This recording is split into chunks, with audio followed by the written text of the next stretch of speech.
on June 3rd, expect to see fireworks a month early because in Richmond, Virginia, my friend Sydney Sundance Smith is going to be taking on Jackson Wink's Lydia Warren. This is going to be an amazing bout, 115-pound death match. That's exactly what this is going to be. And the action happens at iKON FC 3. So Virginia's own Sydney Smith, a person that I am happy I share the same state with. Sydney, it's been a few months since I talked to you. How the heck are you? I'm good. Still just raising a wild child. I completely get it. I'm a parent myself. But every once in a while I talk to fighters that also have children. But unlike you, like they're married and they have other things going on. You're doing it on your own. And like how you're making all this stuff happen is a miracle in and of itself, truly. Yeah, he's getting a good feel for the gym, let's just say that. So, he comes with me, but he loves it and like, he chills, comes in his little pack and play, and he just like watches everybody. And he after every like when we're done sparring and stuff, like I'll let him out. And he runs around and goes up to the little punching bags and stuff, like he loves it. Like so, I tell like you I what, said. that kid is gonna learn everything by osmosis, and godly, you're by the time your career, you'll move on to like when your career is over to be his coach, and he'll be like John Jones or something. Yeah, it's gonna be insane. Yeah, his dad was a state champion wrestler in high school, and then got me a pro fighter. So it's just in his Hey, that's a good blood. gene pool to dip into.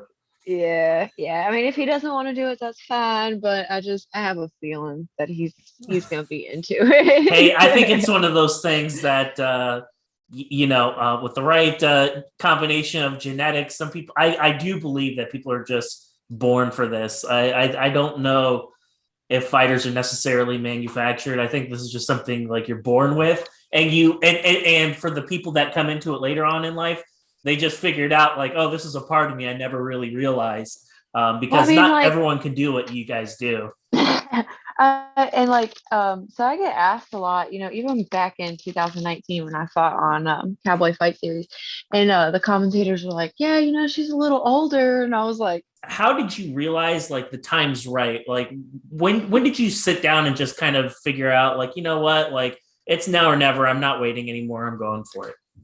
"Well, I'm 30, Mm-hmm. box ticket." I mean, I still feel great. I think I'm pretty much like in my athletic prime, honestly. Mm-hmm. I mean, I tried for one more AMI fight. Here in Virginia, I was trying to fight in Harrisonburg, like super, super local, like in my backyard, Mm-hmm. for a title, but we couldn't find an opponent anywhere. So then I talked to my manager, obviously. I'm managed by Sucker Punch, and Chris Creech is my manager, and he is phenomenal. He has worked tirelessly, because like we had that title fight that we were waiting on, and then that didn't happen. And then so we were like, all right, well, I'm done. I was like, I'm done pussyfooting around. Sorry about it, but I can't just sit here and wait for someone to come to fight me for an Annie title. Like, I don't need an Annie title to make me feel like I need to go pro. I've been doing this, I've been fighting for over 8 years and training for 9, like seriously training. And I I'm done playing around. Like I'm done with people not showing up or missing weight or, just not taking things seriously. Like I'm serious about it. I've put in so much work for this. I've sacrificed so much. I have spent so much money on all this. Like, it's time away from my kid, time, like jobs that I didn't take just so I could train and be a better fighter. Like I'm about this life. So it was time to go pro because I want, confirmed opponents. I want people to be putting in the work and make weight. And if they don't make weight, then I get their money and then I'm just gonna beat the crap out of them even more because that pisses me off to no end. Like it's so disrespectful to miss weight. So and then we actually had a few pro fights fall through. The one in Colorado And then we were trying for, I think it was like April 23rd in Northern Virginia against Lydia. Mhm. And because she was the one who was looking for a fight, and I was like, yo, I'll fight her. And then for whatever reason that fell through, and it was like we had to fight in Florida, or she had to fight in Florida. So then I was looking at trying to fight for LFA because they needed a last minute opponent. Um, but it was like within a week, and it's actually a good thing that didn't happen because I ended up being really sick that weekend. Yeah, yeah, I would say so. uh, yeah, so like God is good, he's got my back. And then so it dawned on me, I was like, why don't, if she can only fight in Florida, like I ain't opposed to fighting in Florida, Mhm. I'd like to go on a trip. Cool, like let's do it. So I hit up Chris and I was like, yo, like why can we just fight her in Florida? And he was like, yeah, let me see what I can do. And so the card was originally supposed to be May 25th in Florida. Like they locked it in, they set us up for to fight each other, which was cool. I was like, I just want an opponent, like it's not like I have anything against her. I was like, yo, you're ducking me or anything. She wasn't. It was just like, a money thing Got it. with her, like management wanted to make more money, which is for her, which is fine. I get that. Mhm. We're pros now. We have to think about the money aspect. But I just wanted somebody to fight me. And Like well, I and just and now it's happening because yeah. you have her booked on Yeah. June 3rd. It's happening at Richmond, Virginia. Obviously, with this being, I'm going to call it a home fight for you because it's not that Yeah. far away. There are a couple things that kind of go into my mind. Number one, you're fighting in your backyard. Number two is the platform, like iKON FC. It's a brand new promotion, but it's a high profile promotion in my opinion. Yeah. Your fights can be streaming all over the world. Jorge Masvidal is going to bring a crowd with him wherever he goes. I've had a few people that I know that have fought for the promotion. They've had really wonderful experiences. I haven't heard one bad thing about them. Um, I'll tell you more about that when we're not recording, but because there'll just be stuff that bores the people that are watching this. But rave reviews from the multiple fighters that I know that have been in Right. iKON.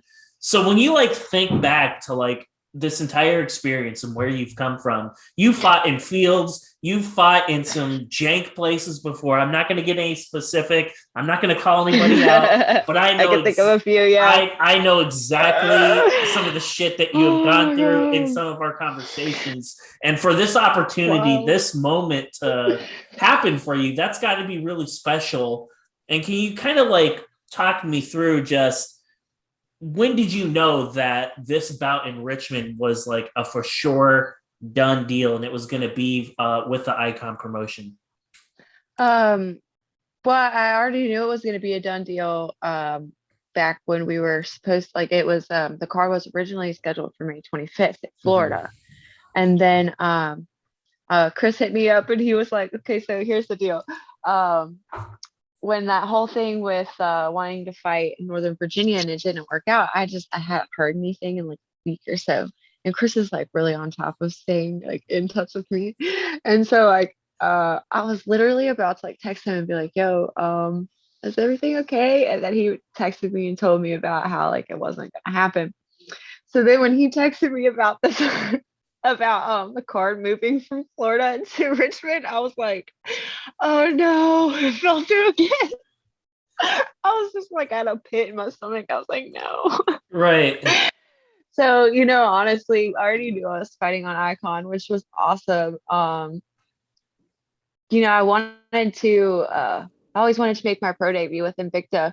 Mm-hmm. Um, but I mean iKON FC is I think they have something. a-okay with me. I um, completely agree. yeah. And So go ahead. Go ahead. no, you're fine. I just I think I've worked really, really, really hard for this.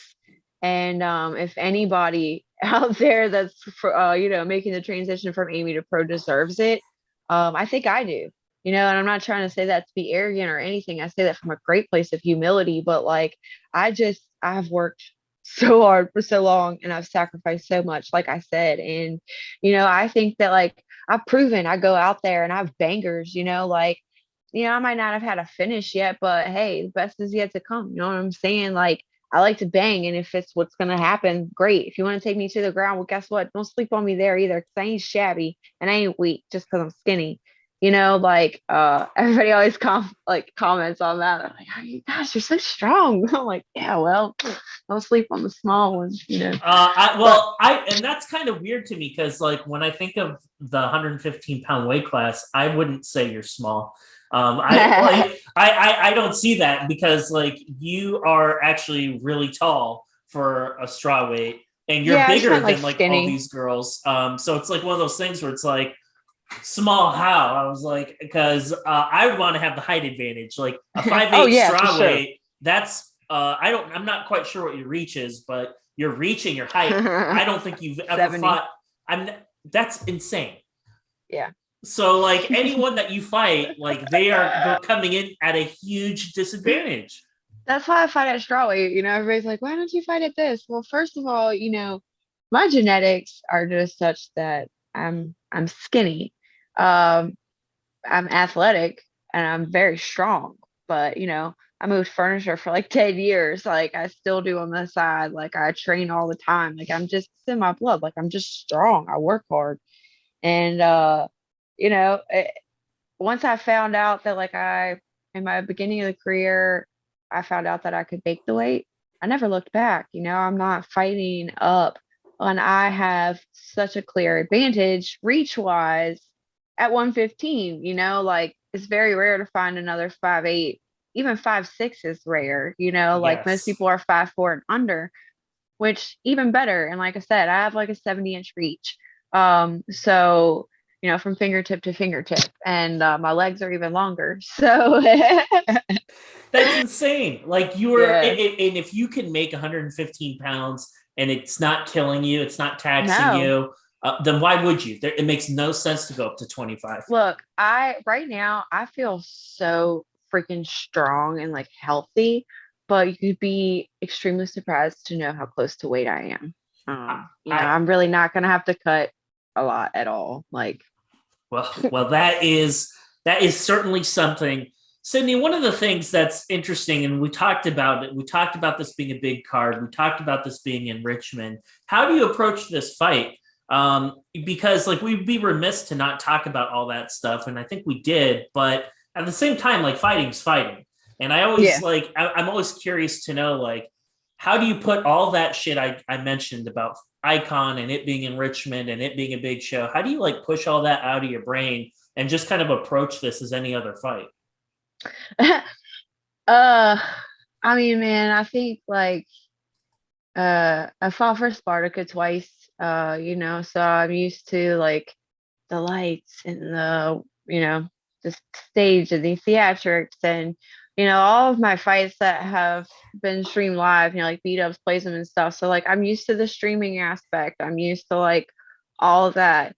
Like yeah, it's gonna be dope to be like, in the presence of like Jorge Masvidal, and like I'm meeting people that I never thought I would meet in my career. And so for me, like it doesn't freak me out. It doesn't like, I don't know, put any pressure on me or anything. Like to me, I'm here to have a good time. This is what I love to do. And if it ever starts to get too much, like I need to take a step back and ask myself, like, why am I really here? At the end of Yeah. the day, it's a fight. It's not an end all be all. Like I'm coming to throw down, don't get me wrong. But if I win, hell yeah. If I lose, whatever. I got to fight. Like how many people just get to go out here and fight on a big ass promotion, and like everybody's like tuning in, and like just the experience, man. Like I don't really, it doesn't put any extra pressure on me like at all. And I flew myself out to Montana and fought solo 3.5 months after I had my kid. Like I don't really think anything else is going to be any more daunting ever than that could have been. You know what I'm saying? Like that was the first time I flew on an airplane and like all kinds of stuff. I met Roxanne Modafferi. I got to meet Serena because we've been friends for forever on Facebook. Like I got to meet all these really cool people and have such a great experience. And like, I had to have some balls to go out there and just do it myself. And hey, like this is even cooler because like my team's gonna be there and I don't need a safety blanket. I'm not like I'm not scared. I'm not nervous. Like I'm just trying to have some fun. Like I got a lot of shit going on in my life, man. And this guy over here, I have to put him down this week. Oh, I'm sorry. So yeah, he's almost 15 years old. He was born on the farm I was born on and raised on. I had his dad. He was my first dog. So like I said, I got a lot of shit to get out in that cage. So like, Yes, yes, you stuff do. you can't do to your teammates and things like, no offense to her, but like, it doesn't matter who would be stepping in that cage with me. Like anybody would be getting the same exact thing because it's just what I have going on in my life, you know? So it's really like therapy for me. So I'm just there to like have a good time, get stuff out, chill, meet new people. I think that is. I was very, very happy when I found out that you were getting this because, to your point, you mentioned going to Montana. And if you've been paying attention, if you watched the last episode, and if you're watching this one right now, she flew out there for an amateur fight. Oh yeah, by the way, they told her, yeah, well, we'd love to have you fight, but we can't afford to pay you. So like you're going to like these crazy lengths to take these fights and to get active. I think it's just good karma, and I think it just made me happy to feel like, oh wow, like that's karma coming back because you have emptied out your karma bank, and it's just good to see you getting some good karma and you getting some of these opportunities, Sydney. I want to talk about your opponent, Lydia Warren, for a brief moment. I know a little bit about her. She, of course, fights out of Jackson Wink. That's one of the best gyms in the country. She has a reputation for being strong on the ground. I won't call it a knock per se. I think it's just kind of the reality of being an amateur fighter from over the past couple of years. She's not the most active, and everyone gives her shit for that. I don't know all the details, but I'd be the first to say, well, in her defense, a lot of these promotions got canceled. It just really depends on like where you're fighting specifically. I have no idea what the amateur fighting scene looks like in New Mexico. Maybe they shut things down. Who knows what the case was? When you are thinking about her, does the fact that she's been so inactive make it a little bit more difficult to prepare for somebody like that? No. Honestly, I really don't prepare super specifically for anybody. Everybody always asking me, well, what does she do? Have you watched tapes on her? Blah blah blah blah blah. And I'm like, look, I trust my coaches to like handle that. I made the mistake early on in my career of like being really obsessed with my opponents and like what are they doing? How do they move? What do they throw a lot? Blah blah blah. And I lost focus of like what I could do and what I could do well. And so like my confidence was really weird back in the day. And once I figured out what I was doing wrong, I don't I don't pay much attention to them. My coaches tell me what they see, and we work sort of like technique game plans. But really, every opponent that I fight is pretty much the same. Like nobody wants to stand and bang with me. Everybody wants to try and take me to the ground.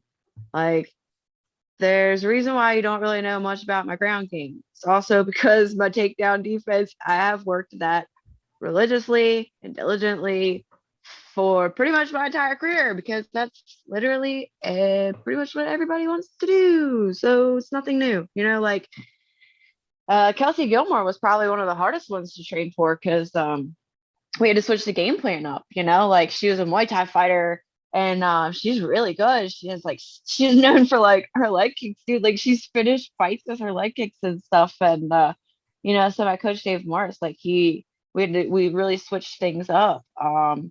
And I went out there and I performed really, really well. I hit her with a leg kick, and she says she's never felt one in a fight. So but I really liked that fight because she likes to stand and bang, and so do I. And so like it was just dude, it was fight of the night. It was awesome. That was for Cowboy Cerrone, and like dude, we threw down It was awesome. So, on the rare occasion that like someone doesn't do what we've game planned for like my entire career, hell Mhm. yeah, like even better. I, So like I I think it's whatever. wise. Like if you go into every fight with somebody who is as good of a striker as you are, it's like if you go into it like, okay, they're gonna try to grapple fuck me. All the better. Like the fact that you have that awareness and it's like, no, I know that my clinch has to be good. I know that I have to be good on the ground. I know I have to do takedown defense. I know I have to be able to reverse position and frame off in the clinch. Like all these things I'm sure you're drilling like nonstop and you know it like anything. When I we literally do it with my eyes closed. That's how I grapple. right and like I think a good like example. But I don't have a ground game. Yeah. Well, a good example is like Beg to differ. Stephen Thompson, right? Like an Mhm. amazing striker. It's the same thing with him. Everyone tries to take him down to the ground. But like historically, he's actually very difficult to take down to the ground. His takedown defense is very, very good. Like we didn't see that in his most recent bouts, but I'm just saying over the course of his entire career, that guy's Yeah, had I a feel you. he's had a phenomenal amount of success for fighting in the style that he does. Well, and the one thing that like I really, really, really, really, really, really excited about for this fight. Okay, so like the one in Montana, I couldn't use elbows. Like there were no elbows whatsoever, and that really, really, really throws me off my game when I can't use elbows. That's why I like Mhm. really didn't fight outside of Virginia as an amateur, right? Because I throw them all like everywhere, everywhere. So you trying to take me down, you're gonna get some elbows. If we're on the ground, I'm gonna elbow you. Like if we're striking, like you're getting some elbows. You're not really gonna know where they're coming from, but like they're coming for you. You know what I'm saying? And like there's really not much that you can do to like block an elbow, except for we always used to ask Dave Morris, like, how do you counter that? Like, what's the counter to an elbow? And he was like, don't get elbowed. Right, right. So, and that I'm glad that you brought that up because now we're talking about 5 minute rounds. Now we're talking about fighting Unchained. There aren't any restrictions for you. You can use your knees, you can use your elbows, and that has got Yes. to be a really good feeling going into this fight. Hell yeah, it does. Like Muay Thai is my bread and butter. I freaking love Muay Thai, man. And like, if I do say so myself, I'm pretty decent at it. I've worked really hard for really long to like perfect it. I'm a perfectionist. I'm OCD. Like I have to have like everything has to be perfect. And like, man, I've been putting some stuff together in the gym, and like I'm so excited. Like I'm so happy, You're man. giddy, Like, and yes. I'm excited for you. I'm excited, Sydney, that you're getting this opportunity. And can you talk a little bit about just kind of like a couple interesting things. Actually, I'm going to rephrase this question, and you'd have to take the shit with a grain of salt. You really do. But I'm used to it.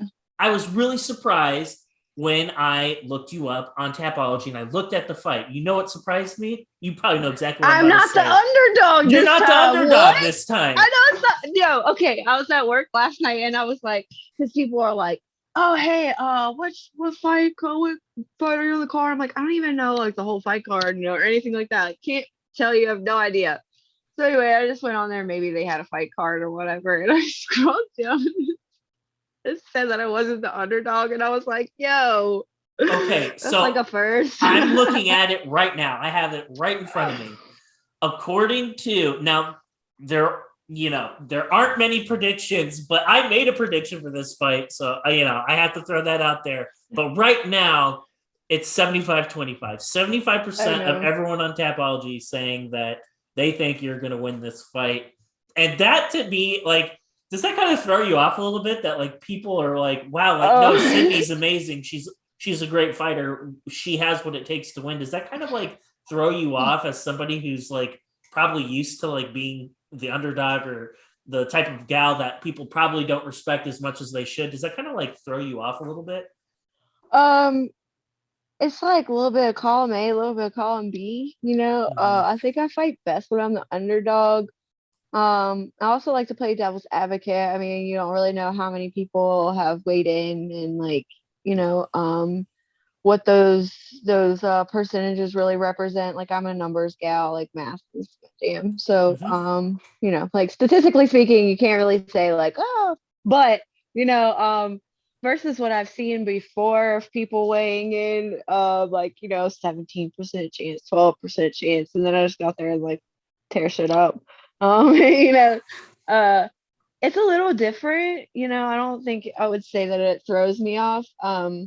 It kind of was a little I don't know, I wouldn't say shocking, but maybe a little bit shocking to see that like A pleasant maybe surprise, people, maybe. yeah, pleasant surprise to see that like people are probably, starting to like recognize that I am pretty good, and that I I train really hard. I work third shift, I work full time. I train before I started this job, I was training 2 days, 3 days a week, and I was training like 4 or 5 days a week in the afternoon. Some so now whenever I don't have to work in the evenings, I go up to the other gym too. But like I just work my ass off, and I think people are starting to maybe take notice. So doesn't I really throw me off, but it's cool. and I don't, and let's just pretend Lydia's actually watching this, and if she is, Okay. I would tell her this, and I mean this with 100% sincerity. The fact that she's willing to take this fight Yeah, against you, seriously. that says a lot Oh, about oh. her, right? Like she's taking this fight against you. Like if you've done your homework and we've seen you fight before, like stylistically, that's a very difficult challenge for her. Like she's not, maybe she's got other things going on, but I give her respect for taking this fight and being willing to fight you. Um, there are a lot of easier fights to make your debut on, and this is certainly not one of them. So I have to give her a lot of respect for agreeing to. Yeah, no, like for sure, especially after being out for, I think it's like what, 2 years now or something that she's been out. Yeah, Um, and people have asked me how I feel about that. And it's like, well, I was out for 2 years too. Now, right. granted, my last fight wasn't exactly like, I wouldn't say that that's 100% me or the way I fight. It really was kind of like a strange experience, like we talked about last time. And I even stopped and was like, "Hey, are you okay?" Like, freaking weird. But there won't be any of that this time. Trust me, she does not look like a 12-year-old child. No offense, Genesis. Like, embrace that, my dude. If you're watching this, like, stay looking young as long as possible. But anyway, no, like I 100% like respect Lydia for taking the fight. Um, I guess everybody, like I kind of have like a hard time seeing myself as everybody else does. So, you know, maybe there's some surprise that she took the fight against me. You're like, she took it against you and put emphasis on me. So like, I think I know what I'm capable of, but I never try and like get arrogant or anything and be like, oh, like I'm a badass and like, Well, whatever, all this stuff. Like, I know I can hold my own and stuff, but like, I just try and stay humble because I don't want to have to eat crow later, like anything can happen on any given night. Um, she's been training and, she comes from a good gym, yep. but, I think a lot of people put, a really big emphasis on like these big name gyms and stuff because of like of course like the famous fighters that come from them, and not to knock Jackson Link at all. Like I've been a huge fan of them for a Mhm. very long time. But I get a lot of very personal one-on-one time with trainers, training partners. Like I get a lot of work in, like if I need any extra work and any specific work, like it's just, I feel like people kind of discount coming from a smaller, more intimate gym, versus coming from like this big name gym. People are putting a lot of emphasis on that she's from Jackson Wink. Well, all right, cool. Like, good for her. I'm from Virginia. Like, what was so special? Like, I mean, not saying that Jackson Week isn't special, but like, I think that people need to start respecting, especially after COVID. You know what I'm saying? Like, we can't really help that there's small pockets of gyms here and there, but I think it has done a lot to really improve the quality of the training. Because everybody is really serious about working everything and working really hard with each other. So, I don't think y'all should count me out just because I come from the middle of nowhere. It got I me here, didn't it? It got you here indeed. And one of Shit. the things that I would be quick to point out, I won't say who this person is because No. we will protect the innocent here. But I am friends with a fighter who's an AMI, and he came from a small gym, and life took him in a different direction. He ended up having to move. Currently, he is at a big name gym right now. He fucking hates it. Yeah. He's like, yeah, like it's cool. All the biggest stars in mixed martial arts are here, but like nobody really cares about me. I can't get attention from any of the coaches. No one really wants to work with me. When I do get a fight, I'm probably gonna have to find my own people to like corner me. Like I don't have any sort of connection with anyone at the gym, like coach wise. I don't really have a Yeah. relationship with them. And he's like, I'm doing this because I have to. I'm in a point in my life where I don't really have much else of a choice. But as soon as I have the means to go elsewhere, I'm going to do that. I'm going back to a small Yeah. gym because it's not all that it's cracked up to be. And I think that's a really good lesson to be learned because not everybody's training with Greg Jackson, like at Jackson Wink. Like that ain't happening. There are too many fighters. No. And he is worried about Holly Holm. He's worried about John Jones, or well, that's probably a bad example now because he got thrown off. But you know what I'm trying to say. Yeah.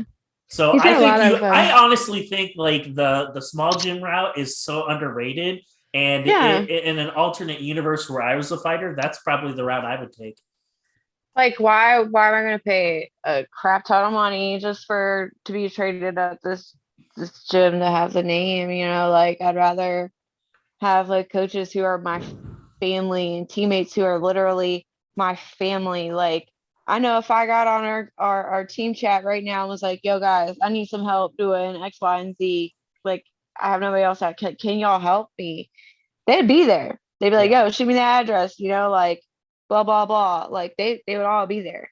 And like my kid comes to the gym and they interact with him and like I always say like the Prince has to go and check out his troops and all that stuff. But like, it's a family, it's a home. And both gyms I go to, everybody like knows my kid and like if he's fussing and I'm sparring, somebody will, go over and help him chill out for a second or whatever, but I think there's a lot to be said for intimate small gyms I, for I, sure. I completely agree. And what is incredible to me is from the very first fight in 2014 all the way now to 2022, like you have probably experienced and done things that so many people never would have imagined you Yeah. would have done. And now we have a huge fight. Like I get like the hair in my arms that stands up. We have a huge fight. It's a huge opportunity. Can you just tell me, like, getting a win over somebody as good as Lydia Warren on this stage, like, what would that mean for you at this point in your career? Like, just making your professional debut, like, that's got that. I can't imagine like the different kind of emotions that would run through my head in that case. Um, I think it would feel the same. I mean, it would feel good. I was gonna say it's gonna feel good to win. Um, I don't want to talk like that though, Yeah, not yeah, trying to I be got you. disrespectful or anything. But I think it would feel really good, especially just to kind of like prove my point that hey, put some respect on my name, you know what I'm saying? But I think it would feel pretty much the same as, just fighting and winning my pro debut, regardless of who it's against or on what platform. I mean, it's going to be even more awesome because of the situation and like just the magnitude of it all. But just the fact that I've made it, you know, like I sit back and I think about literally every single thing that I have ever had to do to train or to make it to fights or anything. Everything I've given up, everything that I could have done instead, and none of that shit matters. You know what I'm saying? Like, I would have done it all over again in a million years. And the fact that all the stuff that I've done is coming to, like fruition, and I made it. Made it. That's the biggest deal for me. And especially to all the people who said I never would. You're here. I did. And So I think you're the type, Sydney, where like no matter what, like people overnight could be like, "Oh, she's the greatest thing ever." Like you're still gonna have that chip on your shoulder no matter what. Like that's never gonna go away. Like I think you're nah. always gonna be the type of person that's going to fight with that underdog kind of mentality, no matter what. Well, yeah. That me against the world mentality. That once you have that like as part of your soul, it's never gonna leave. And they call that grit. right, that's just you. Like you're just a scrappy, you're just a scrappy, tough, I get that a lot. Tough girl. And hey, when I make that Joe Rogan money and I need a bodyguard, like I'm hiring you. I'm calling you. You can I'm definitely calling you, because you know what? Like you're unassuming. Nobody would think anything of it. And I would kind of say some offensive shit to get you to fight people. Hey, I'm not opposed to it. But, I think, there's just so much that I've been through in my life, and I think that like having to claw and find a way to like survive and have shit cards dealt to you at every single turn and having to figure out how to like bluff your way through it, or I don't know, man, just make it work for you even when it's just a bunch of crap.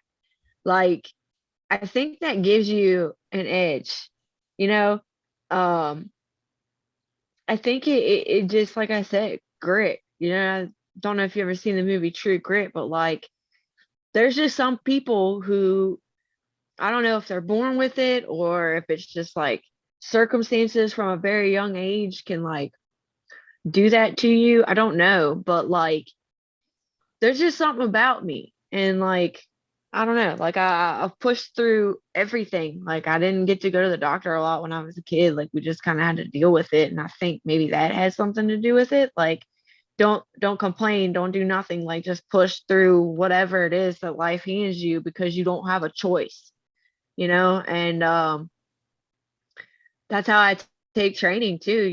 It's like I don't stop because I'm tired, I don't stop because I'm in pain, like I don't stop because of whatever. Like I'll have the ability to make my mind push my body to ends that even some of my fighter friends are like, what the fuck? Right. And it's like, that's just who I am. It's never going to change. I'm never going to fight like be a happy fighter or a relaxed fighter. Like, no, I'm an angry fighter because I'm angry at the world, because I'm pissed, and that's never going to change. And that's how I deal with it. I think that's what makes you a special fighter. I think that's what makes you a special person. And I think that's kind of what makes you relatable to so many people, because there are a lot of people that, I throw myself in this mix. Like I grew up in poverty. Nobody gave me shit. I was like me and my brother, we weren't able to do the things that anyone else was able to do.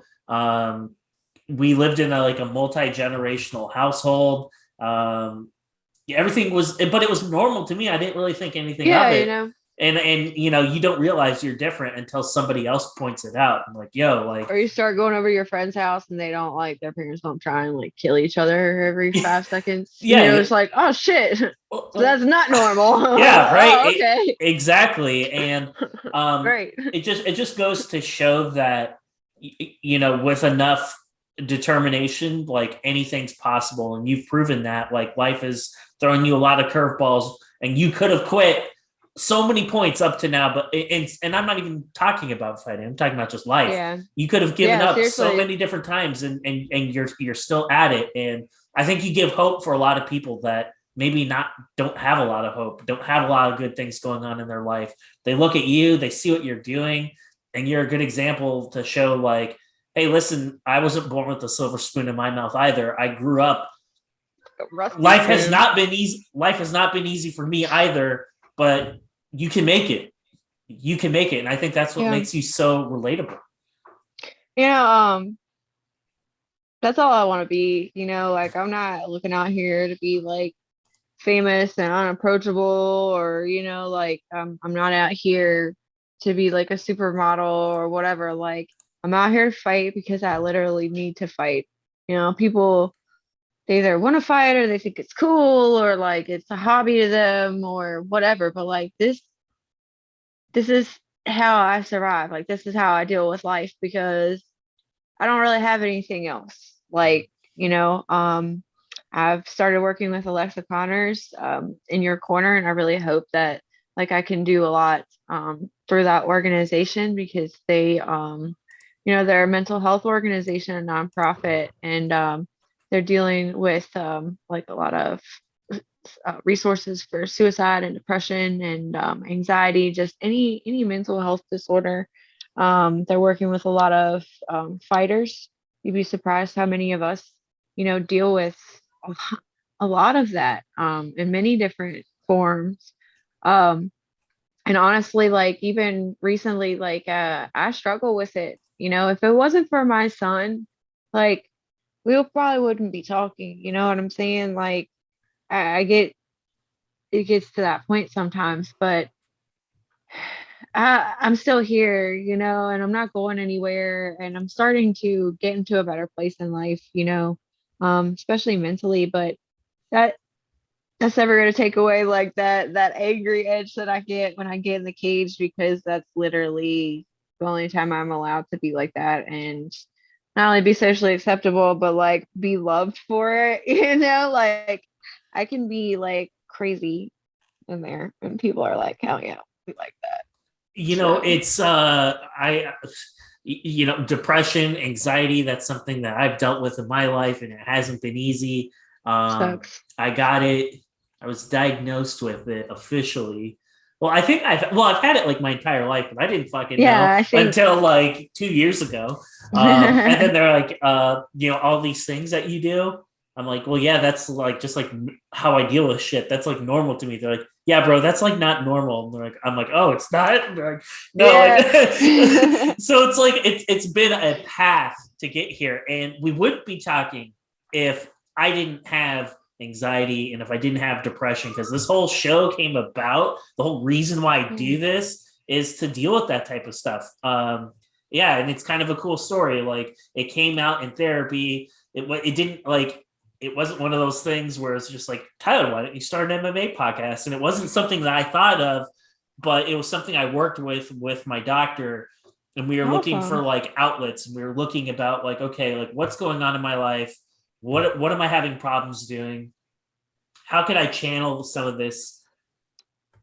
How can I channel some of this energy and make something positive for Yeah. others? And here we are. Right, just kind of it kind of ended up being this, but I just knew that whatever it was that I was going to do, like I wanted it to be a positive thing for other people. I wanted other Yeah. people to really get an opportunity that a lot of people don't have. Like I look at like mixed martial arts, and I think it kind of sucks in a way because it's like only people like by and large, most of these like quote unquote big shows, they want to talk to like that fractional part of the fighting population. And I understand that. I'm not saying that's a wrong thing, but just for me, it's like there's no story there for me. I want to talk to somebody who's in the trenches, who's digging and trying to get to where they want to go, because I'm trying to get to where I want to go too.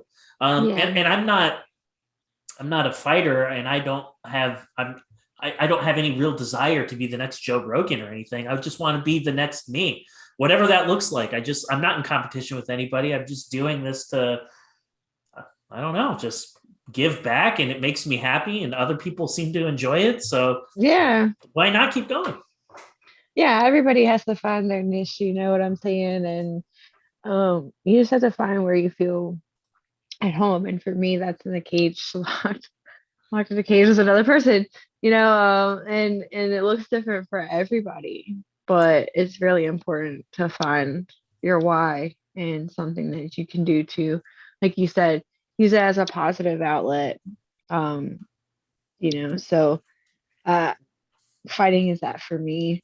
I will kind of, I'm not going to put words in your mouth, but I will speak for you. If you're listening to this, if you have anxiety, if you have depression, if you feel like shit every single fucking day, you don't want to even get out of bed, and you think that some dark, twisted stuff, and you think that there are easier ways to cope, I've been there. I know what that feels like. I know what you're feeling, and there's help, and you can't, like, people do care. There are resources out there. There is help. I will go ahead. I will drop a link for like a hotline or something. I just please stop this video if that's you, and do what you need to do to take care of yourself, because you are important, and there is a way out. I promise there is. There's a way forward. Sometimes you're not always going to get out, right? No one's gonna come around, like if you're stuck in the muck, no one's gonna come along with like this crane and just be like, oh hey, let me put you over here. It's better, like you have to just, it sucks, and sometimes it's gonna feel like you're barely moving and you're not really making progress. But I promise you, if you just keep moving forward, it's gonna get better. And I know I hate when people say that to me, like, oh, it's gonna get better. And like when you're in the middle of it, you're like, fuck F off, exactly. like that's really helping right now. Like that's great. Also, because I have such a great track record of getting better, what I mean? Right. So like that's frustrating to hear, but I mean, and I'm not saying like everything every single day is going to be 100% better, but it overall, like life is beautiful and it's worth living. And if you're like, go outside, just let the sun, like feel the sun on your face for a second and just realize that like you're alive, you still have breath, like it's beautiful. And if you do need help, please call and don't hesitate either, and it's not, don't be ashamed to ask for help.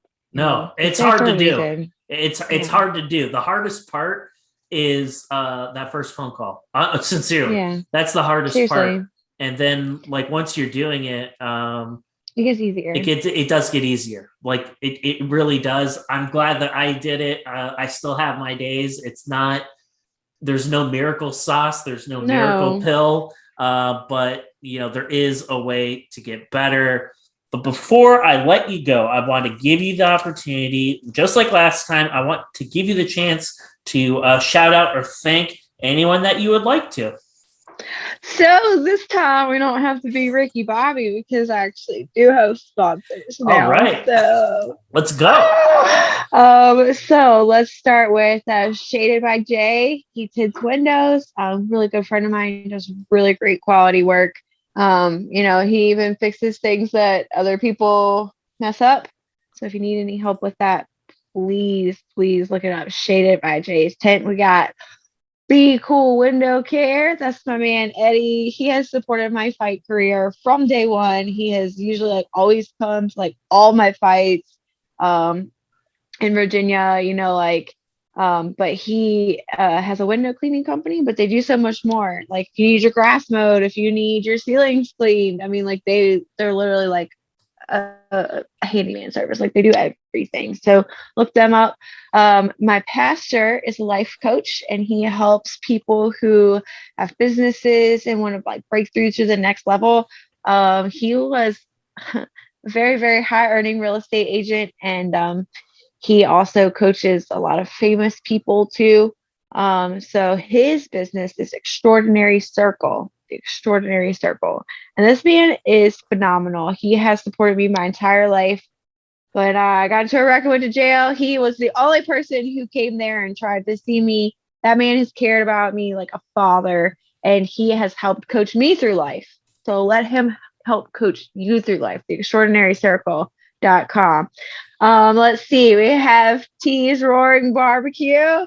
Who doesn't like barbecue? And especially with like graduation and holidays coming up, cookouts, please call them. They are a barbecue catering service here in Stanton.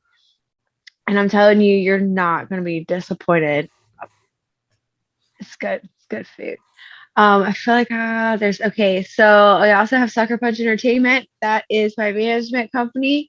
We have Neutral Corner Boxing / Street Beefs. That's the gym and training at in Stanton. Chris Wilmore and them. They have treated me like gold, like family. Mastering MMA Institute up in Bridgewater. Coach Lee. I have nothing but just so many thanks to Coach Lee. He took us all in and gave us a place to train after COVID. Crap, I feel like I'm forgetting one, man. Oh, yes. Seneca Health. All Wasn't right. supposed to say this one. Wasn't supposed to say this one until after. All right, but I gotta throw him out there anyway, because you never know what's going to see this. Dr. Getty over in Charlottesville. The man is a wizard. If you have anything bothering you physically, please go see the man. I mean, even if it's just like my back hurts, my elbows bother, like anything, please go see Dr. Getty. He is a wizard and he will fix you just like that. It's insane. Damn. And he is super cool to deal with. Like probably one of the funnest experiences at a doctor. Well, he's a real doctor, but a doctor's office that you're ever gonna have. Shoot. I think that's it. I'm pretty sure that's it. If I forgot anybody, I'm really sorry. I haven't done this before, so like I don't know what to do with my hands. No, that's all right. That's all right. I think they're on my fight gear and stuff, so everybody. And if we missed anybody, Sydney will let me know, and we'll be sure to shout you out in the description of this video. Sydney Smith, always a pleasure. Thank you very, very much for coming back. And I'm looking forward to talking to you again when you're 1-0 and we got another one of these to talk about.